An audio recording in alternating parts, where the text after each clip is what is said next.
안녕하세요 시청자 여러분, 이시사파 최봉기입니다. 다음 달 미국 주도하에 세계 처음으로 민주주의 정상회의가 개최된다고 합니다.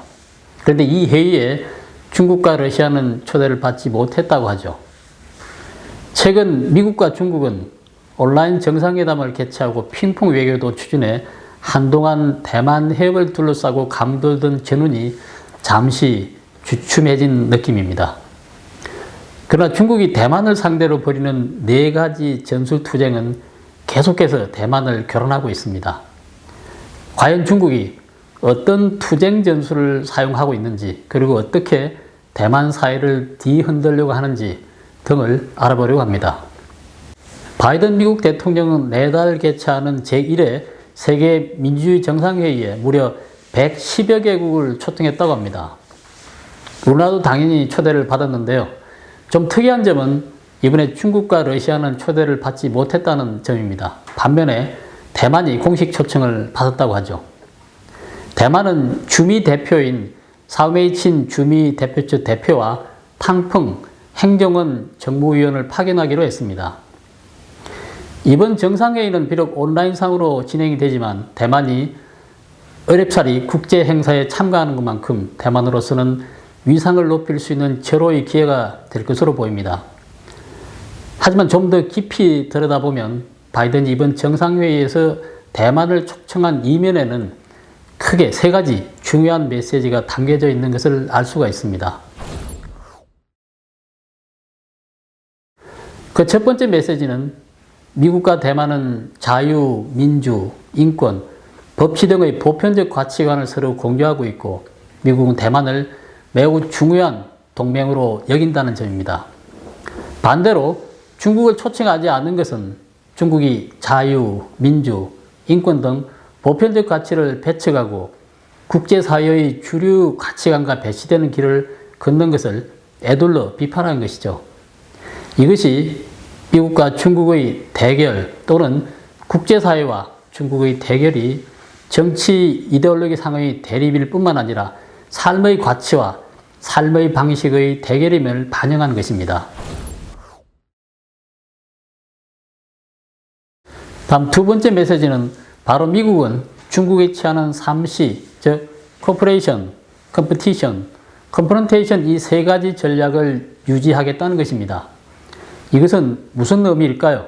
토니 블링컨 미 국무장관의 말에 따르면 미국은 중국과 경쟁해야 할 때는 경쟁하고 협력할 수 있을 때는 협력하고 대결해야 할 때는 대결한다는 것입니다. 바이든 대통령은 얼마 전 시진핑과의 첫 정상회담에서 별 진전이 없었는데도 불구하고 미중 간에는 공개적인 군사 충돌이 발생하지 않을 것이라고 강조했습니다.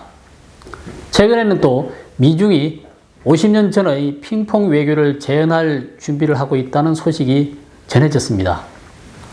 다시 말해서 양측이 스포츠 분야의 교류를 시발점으로 삼아 점차적으로 정치적 교류를 회복하겠다는 것이죠. 이는 미중이 협력관계 회복을 선언한 것과 다름이 없습니다. 하지만 이번에 바이든은 민주주의 정상회의에 대만을 초청하고 중국을 초청하지 않았습니다. 이는 중국에게 경쟁하고 대결하겠다는 메시지를 전해서 바이든 시진핑 회담에서 보낸 협력에 관한 메시지와 균형을 맞추려는 것입니다. 그래서 내년 중국 20차 당대 전까지 미중 관계는 기본적으로 3C 틀을 벗어나지 못할 것으로 보입니다.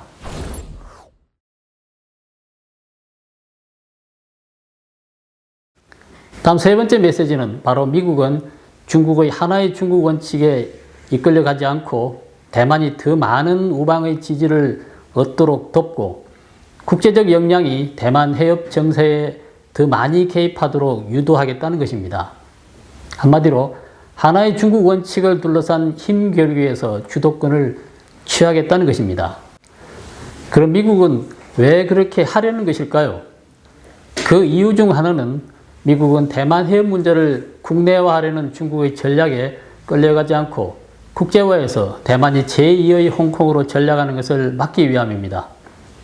그리고 또 다른 하나는 중국이 대만 해협의 현 상황을 깨는 것과 서태평양으로 그 세력을 확장하는 것을 막기 위함이기도 합니다. 이는 대만 해협의 방위 압력을 분산하고 미국의 방위 비용을 줄이는 전략이기도 하죠. 따라서 이번에 미국이 대만을 정상회담에 초청하는 의도는 역시 단순해 보이지 않는다는 것입니다. 하지만 대만이 국제적 지위를 얻는 것도 중요하지만 중국이 대만 사회 내부에 은밀히 침투하는 것을 방어하는 것도 매우 중요해 보입니다. 중국은 이미 은밀한 침투 전술을 통해 실제로 대만과 전쟁을 벌이고 있는 중입니다. 단지 무력을 동원하지 않을 뿐이죠. 그렇다면 대만은 중국의 어떤 전술에 유의해야 할까요? 4가지 비밀 전술을 사용하고 있는데요. 하나씩 살펴보도록 하겠습니다. 중국의 4가지 비밀 전술 중 그 첫 번째는 바로 대만 사회를 분열시켜서 서로 투쟁하도록 선동한다는 점입니다. 중국은 최근 들어 미국과 대만의 관계가 개선되거나 중국에 어떤 난처한 일이 벌어지면 어김없이 대만의 독립분자 또는 특정 정당에게 창끝을 겨눕니다. 심지어 말레이시아 가수인 황밍저의 유리멘탈이라는 곡이 국제적으로 폭발적인 인기를 얻자 중국이 난처하게 되자 중국은 이것도 대만의 특정 당이 반중 정서를 조장한 것이라고 주장하기도 했습니다. 이는 대만의 집권자가 어느 정당 소속이든지 간에 중국의 말을 듣지 않으면 중국은 선전공세와 무력과 공갈로 상대한다는 것입니다. 중국 정부는 왜 이렇게 하는 것일까요?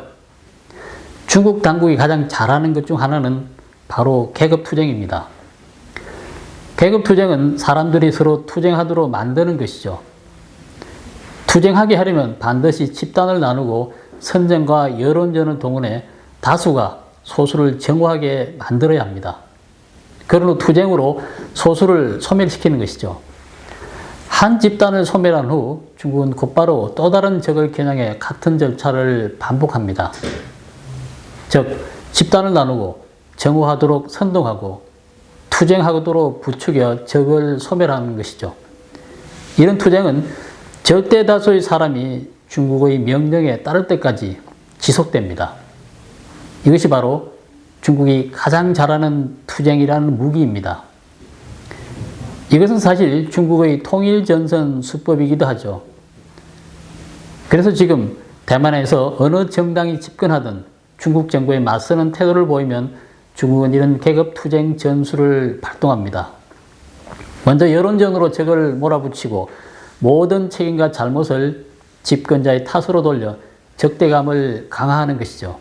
그 일례로 중국은 최근 대만의 특정 정당이 공산당이 맞서는 것을 이 정당과 공산당이 싸우는 것이냐 본질을 호도하고 있습니다.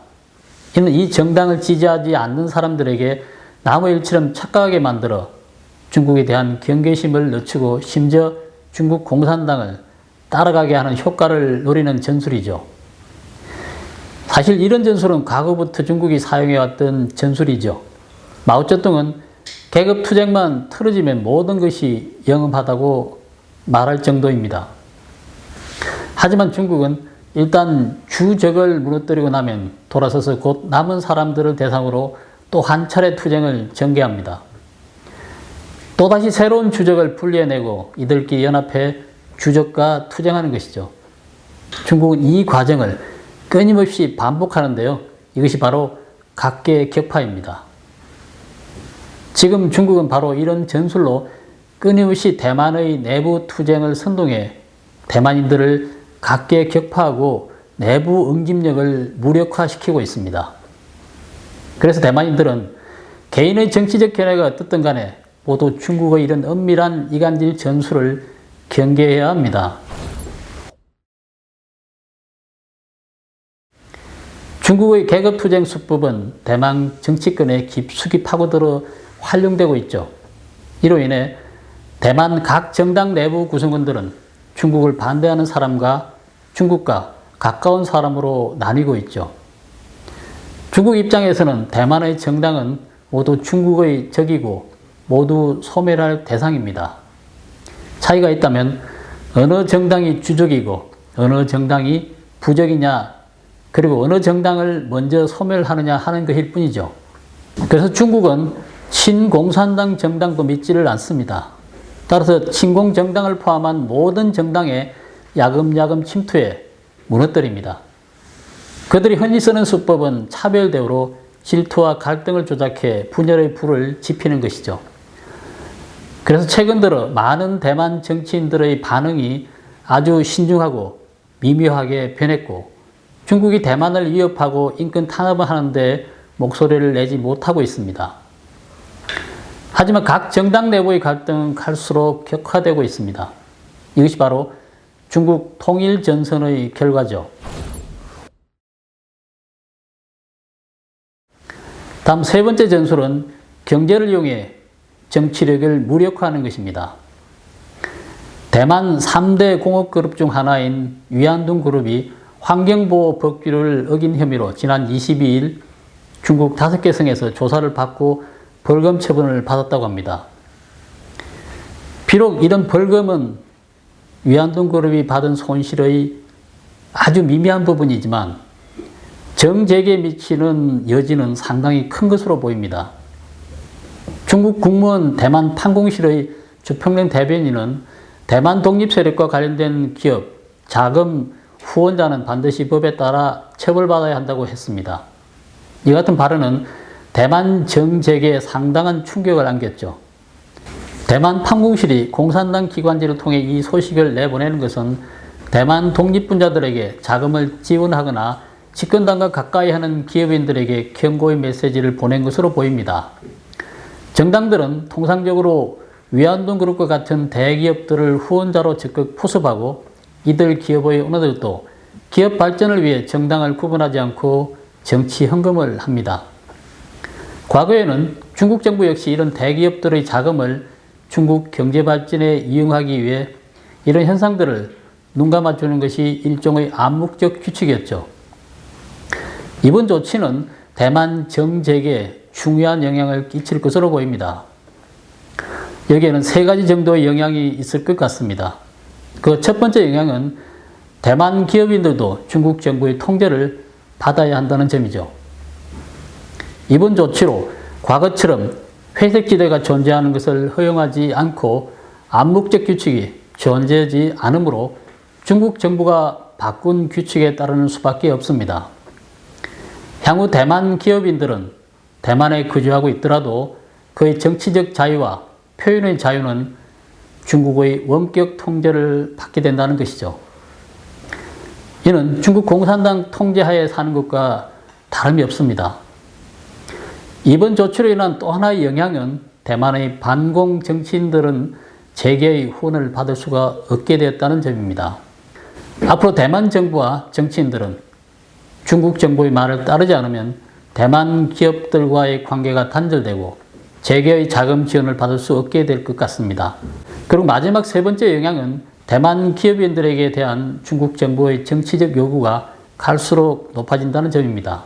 앞으로 대만 기업인들에 대한 중국 정부의 요구는 갈수록 선명해지고 표준도 갈수록 높아질 것 같습니다. 따라서 중국이 압박을 강화하고 태도 표명을 강요하는 것은 경제를 이용해 정치를 핍박하고 민중을 이용해 관리들을 급박하는 것입니다. 중국은 이를 통해 대만의 기업 역량과 경제력이 대만의 정치적 역량과 다투도록 압박하면서 또 다른 종류의 내부 투쟁을 만들어내는 것이죠. 대만을 교란하는 중국의 4가지 비밀 전술 중 마지막 전술은 바로 스파이 침투로 대만의 전력을 무력화하는 것입니다. 중국은 줄곧 대만 국군에게 침투와 포섭 전술을 써왔는데요. 이는 상당히 심각한 수준입니다. 올해 대만 역사상 가장 큰 중국 공산당 스파이 사건이 폭로되게 됐는데요. 전 국방부 부부장과 태역 장성 여러 명이 연루되었습니다. 이렇듯 중국의 스파이 사건은 끊임없이 흘러나오고 있습니다. 대만 국군에게 정부를 전복해 중국 통일의 사명을 완수할 것을 요구하는 태역 중장이 있는가 하면 중국 공산당 매체 등장에 중공군 전투기가 대만 공域에 진입하는 것은 자국의 국토에 있는 것이고 순찰할 완전한 권한이 있다고 주장하는 장군도 있었습니다. 위에서 언급한 네 가지 전술은 모두 중국 공산당의 엄밀한 투쟁 전술입니다. 대만이 직면한 이런 심각한 전술들은 대만 사회에 깊숙이 파고들어 정치, 경제, 군사 등의 각 분야에서 심각한 파괴작용을 일으킬 수 있습니다. 물론 인지전이나 정보전 역시 아주 중요한 엄밀한 전술이지만 지금 당면한 전술들에 대해 똑똑히 인지하고 대처해야만 대만의 미래가 밝을 것으로 보입니다. 오늘 방송은 여기까지 하겠습니다. 구독, 댓글, 좋아요를 누르시고 지인들과 공유해 주시기 바랍니다. 여러분의 후원은 큰 힘이 됩니다. 감사합니다.